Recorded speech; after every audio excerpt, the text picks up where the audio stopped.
गाड़ी धूल भरी सड़क पर गरजती हुई चली जा रही थी। उसके पीछे भूरे रंग का धूल का गुब्बार उठ रहा था।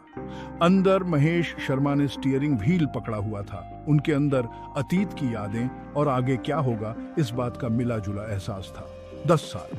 10 लंबे साल उन्होंने अपने वतन से दूर विदेश में जीवन बिताया था।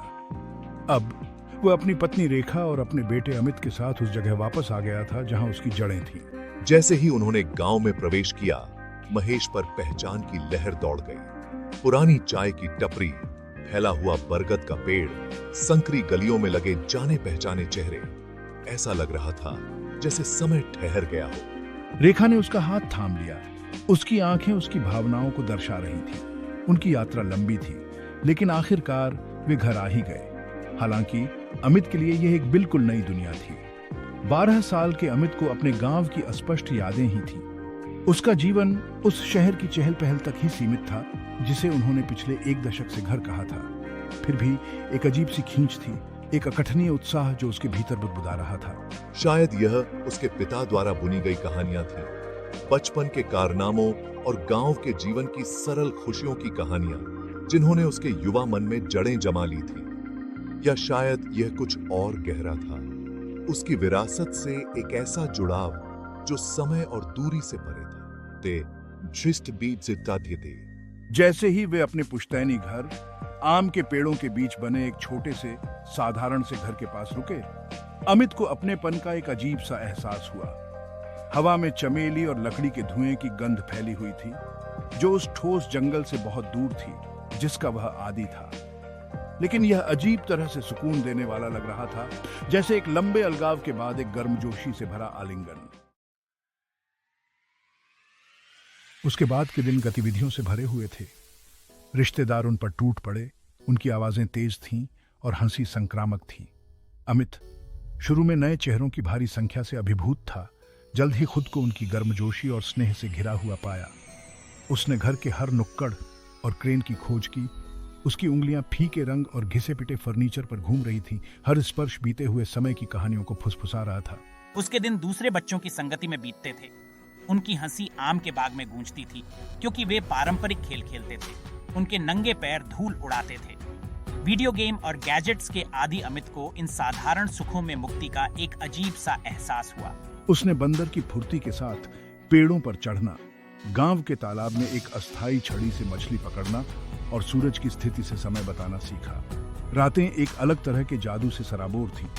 जैसे जैसे अंधेरा छाता गया, ग्रामीण तारों से जड़े आकाश के नीचे इकट्ठा होते गए। उनकी आवाजें प्राचीन विद्या और स्थानीय किंवदंतियों की कहानियों की बुनाई कर रही थी। अमित अपने माता पिता के बीच घिरा हुआ पूरे ध्यान से सुनेगा। उसकी कल्पना हर शब्द के साथ बढ़ती जा रही थी। अपने जीवन में पहली बार उसने सही मायने में जुड़ाव महसूस किया, न केवल अपने पूर्वजों की भूमि से, बल्कि उन लोगों से जिन्होंने पीढ़ियों से वहां रहकर प्यार किया था। एक दोपहर गांव के बाहरी इलाके की खोज करते समय अमित एक पुराने परित्यक्त कुएं पर ठोकर मार गया। इसकी पत्थर की दीवारें ढह रही थीं और रस्सी जो कभी इसकी गहराई से पानी खींचती थी, वह घिसी हुई और टूटी हुई थी। जैसे ही उसने इसकी गहरी गहराई में झांका, उसे अपनी रीढ़ की हड्डी में एक ठंडी सी कंपकपी महसूस हुई। कुएं के चारों ओर एक भयानक सन्नाटा छा गया था। ऐसा लग रहा था जैसे कुछ अनदेखा पास में ही छिपा हो। अमित ने आगे की जांच करने का फैसला किया। उसकी जिज्ञासा उसकी आशंका पर हावी हो गई।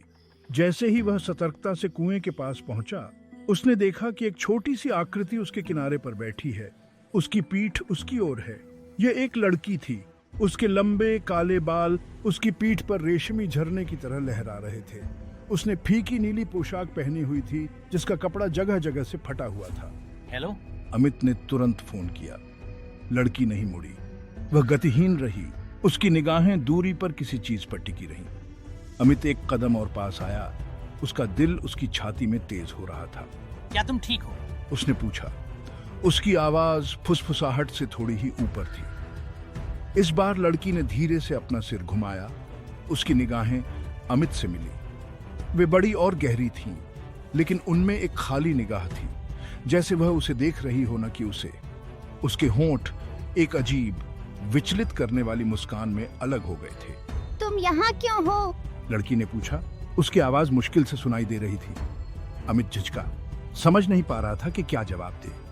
उसने इस लड़की को पहले कभी नहीं देखा था और उसके बारे में कुछ ऐसा था जो उसे परेशान भी करता था और डराता भी था। मैं तो बस घूम रहा था, वह हकलाया। तुम्हारा नाम क्या है?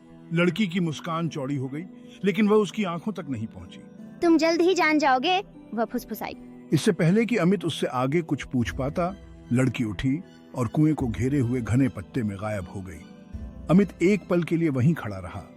उसका दिल अभी भी दौड़ रहा था।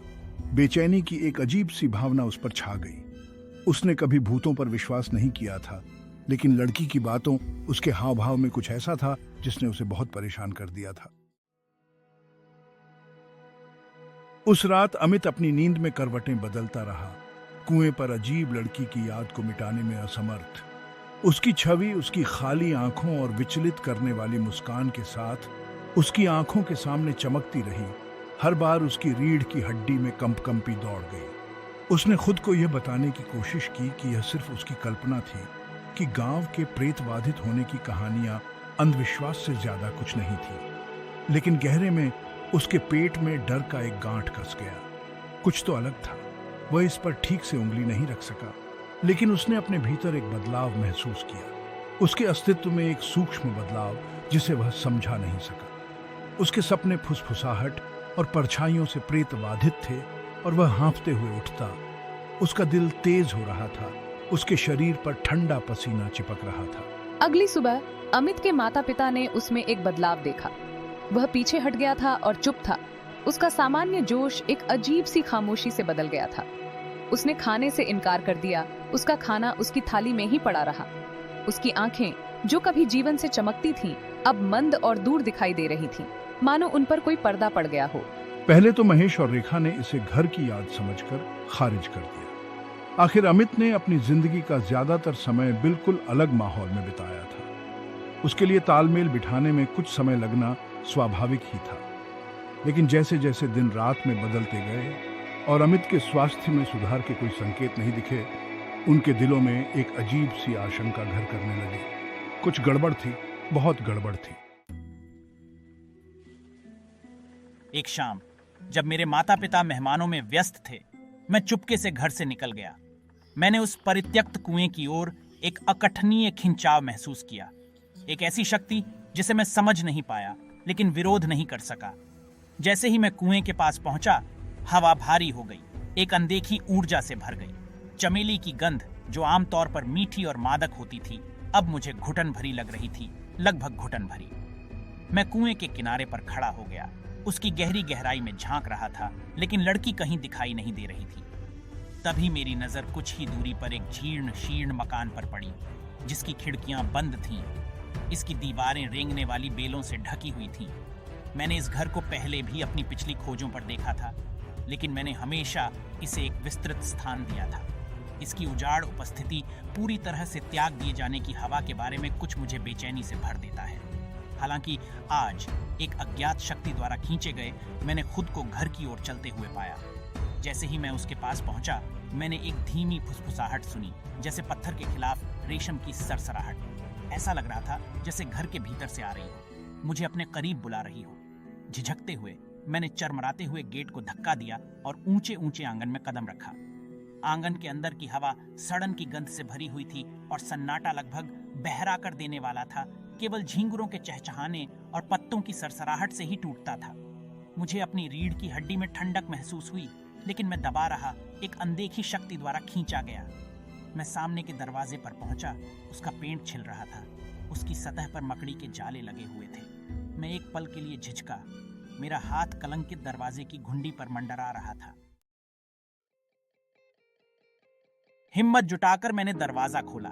यह अशुभ रूप से चरमरा गया, मानो वर्षों की चुप्पी के बाद इस घुसपैठ का विरोध कर रहा हो। घर का इंटीरियर अंधेरा और धूल भरा था। धूप की किरणें खिड़कियों में दरारों से छनकर आ रही थीं, जिससे हवा में धूल के कण नाच रहे थे। हवा उपेक्षा के भार से भारी थी। खामोशी केवल मेरी अपनी सांसों की आवाज से टूट रही थी। जैसे ही मेरी आंखों को अंधेरे की आदत हुई, मैंने उसे देखा। कुएं वाली लड़की कमरे के एक कोने में टूटी हुई रॉकिंग चेयर पर बैठी थी। उसके लंबे काले बाल उसके चेहरे को ढंके हुए थे। वह बिल्कुल मूर्ति की तरह स्थिर थी, उसकी उपस्थिति भयानक और मंत्रमुग्ध कर देने वाली दोनों थी। तुम आए। तुम कौन हो? मैं वह हूँ जो प्रतीक्षा करता है। मैं बहुत दिनों से इंतजार कर रही हूँ। किसका इंतजार? लड़की ने धीरे से अपना सिर उठाया। उसकी आंखें बड़ी और गहरी उससे मिल रही थी। वह रॉकिंग चेयर से उठी और उसकी ओर बढ़ी। उसके नंगे पैर धूल भरी जमीन पर कोई आवाज नहीं कर रहे थे। उसके सामने खड़ी होकर वह बाहर पहुंची और उसके गाल को छू लिया। उसका स्पर्श बर्फीला ठंडा था। अमित पीछे हट गया, लेकिन वह दूर नहीं हटा। वह अजीब तरह से उसकी ओर आकर्षित महसूस कर रहा था, इस डर के बावजूद कि उसके दिमाग के किनारों पर पंजे पड़े हुए थे। मेरा नाम आन्या है और यह मेरा घर था। मैं यहाँ अपने परिवार के साथ रहती थी। हम खुश थे, लेकिन एक दिन सब कुछ बदल गया। जैसे ही आन्या बोली, उसकी आवाज गहरे दुख से भर गई। अमित ध्यान से सुनता रहा। उसने उसे एक तूफान के बारे में बताया, एक उग्र धार जो गांव से होकर बह गई थी, अपने पीछे विनाश का निशान छोड़ गई थी। उसने अपने परिवार, अपने माता पिता और अपने छोटे भाई के बारे में बताया, जो बाढ़ के प्रकोप में खो गए थे। उसने अपने ढहते हुए घर में फंसे होने की दहशत, असहायता, बाढ़ के पानी की बर्फीली चपेट का वर्णन किया, क्योंकि उन्होंने उसके प्रियजनों को एक एक करके छीन लिया था। अमित ने उसकी कहानी सुनी। उसका दिल डर और दया के मिश्रण से भर गया। वह उसके दर्द, उसकी आवाज में पीड़ा, एक आत्मा की कच्ची पीड़ा को हमेशा के लिए एक दुखद अतीत के गले में फंसा हुआ महसूस कर सकता था। उसने महसूस किया कि आन्या उसकी कल्पना की उपज नहीं थी, बल्कि एक खोई हुई आत्मा थी जो सांत्वना चाहती थी, अपनी सांसारिक मृत्यु की बेड़ियों से मुक्ति चाहती थी। अमित! वापस घर पर महेश और रेखा व्याकुल थे। अमित घंटों से लापता था और अंधेरा तेजी से छा रहा था। उन्होंने हर जगह खोजबीन की। उनके दिल एक ऐसी आशंका से धड़क रहे थे जिसे वे नजरअंदाज नहीं कर सकते थे। अंत में जैसे ही चांद ने गांव में लंबी भयानक परछाई डाली, रेखा को गांव के किनारे पर बना परित्यक्त कुआं याद आया, जिसका जिक्र अमित ने कुछ दिन पहले किया था। एक मां के अंतर्ज्ञान ने उसका मार्गदर्शन किया। वह कुएं की ओर दौड़ी। उसका पति उसके पीछे पीछे आया। रात के सन्नाटे में अमित को उनकी पुकार गूंज रही थी। जैसे ही वे कुएं के पास पहुंचे, उन्होंने पास के जीर्ण शीर्ण मकान से एक फीकी रोशनी निकलते हुए देखी। घबराहट के साथ मिली उम्मीद की एक लहर के साथ वे घर की ओर दौड़े। उनके दिल उनकी छाती में तेज हो रहे थे। रेखा दरवाजे से अंदर घुसी। उसकी आंखें पागलपन से अंधेरे में खोज रही थी। उसने अमित को कमरे के बीच में खड़ा पाया, जो एक पीली अलौकिक रोशनी में नहाया हुआ था। उसकी आंखें खाली थीं। उसके चेहरे पर भावनाओं का अभाव था और उसके बगल में उसने उसे देखा, कुएं वाली लड़की। उसका हाथ अमित की बांह पर टिका हुआ था। उसकी निगाहें उस पर एक ऐसी तीव्रता से टिकी हुई थी जो रेखा की रीढ़ की हड्डी में कंपकंपी भेजती थी। अमित अपनी मां की आवाज की ओर मुड़ा। उसकी आंखें पहचान की एक झलक के साथ झपकी, लेकिन इससे पहले कि वह कुछ कह पाता, आन्या ने उसकी बांह पर अपनी पकड़ मजबूत कर ली। उसकी आंखें अचानक रोष से जल उठी। यह मेरा है, यही वह है जो मुझे मुक्त करेगा। रेखा, उसकी मातृ प्रवृत्ति ने उसे अपने वश में कर लिया। जानती थी कि उसे तेजी से कार्य करना होगा। वह अमित की ओर दौड़ी। उसकी आंखें आंसुओं से भरी हुई थीं। उसकी आवाज भावना से कांप रही थी। अमित, अपना बचपन याद करो, साथ में बिताई अपनी जिंदगी को याद करो, उस प्यार को याद करो जो हमें बांधता है। जैसे ही रेखा बोली, अमित को उस ठंडी खालीपन में गर्माहट का एहसास हुआ जिसने उसे अपनी चपेट में ले लिया था। यादें धुंधली और खंडित उसकी चेतना के किनारों पर टिमटिमा रही थी। उसने अपनी मां का चेहरा देखा। उसकी आंखें प्यार और चिंता से भरी हुई थीं। उसने अपने पिता की आवाज सुनी जो चिंता और राहत से भरी हुई थी। एक प्रयास के साथ अमित ने अपनी निगाहें आन्या से हटा ली और अपने माता पिता को देखा। उनके चेहरे चिंता और भय से सने हुए थे। उनके लिए उनका प्यार अंधेरे में चमक रहा था। उस पल में उसके दिमाग पर छाया हुआ कोहरा छंटने लगा और उसके माता पिता के प्यार की गर्माहट उस ठंडेपन में रिस गई जो आन्या ने पैदा किया था। धीरे धीरे झिझकते हुए अमित ने अपने माता पिता की ओर एक कदम बढ़ाया। जैसे ही उसने किया, आन्या ने कान फाड़ देने वाली चीख निकाली। उसका रूप मरती हुई लौ की तरह टिमटिमा रहा था। कमरे को रोशन करने वाली रोशनी गायब हो गई, जिससे वे अंधेरे में डूब गए। अमित लड़खड़ाकर अपनी मां की बाहों में गिर पड़ा। उसका शरीर फूट फूट कर रो रहा था। जैसे ही महेश और रेखा ने अपने बेटे को गले लगाया, वे महसूस कर सकते थे कि आन्या की उपस्थिति कम हो रही है। हर गुजरते पल के साथ अमित पर उसकी पकड़ कमजोर होती जा रही है। वे जानते थे कि परीक्षा खत्म नहीं हुई थी, कि उसके दुखद अतीत की गूंज हमेशा के लिए उनके जीवन की छाया में रहेगी।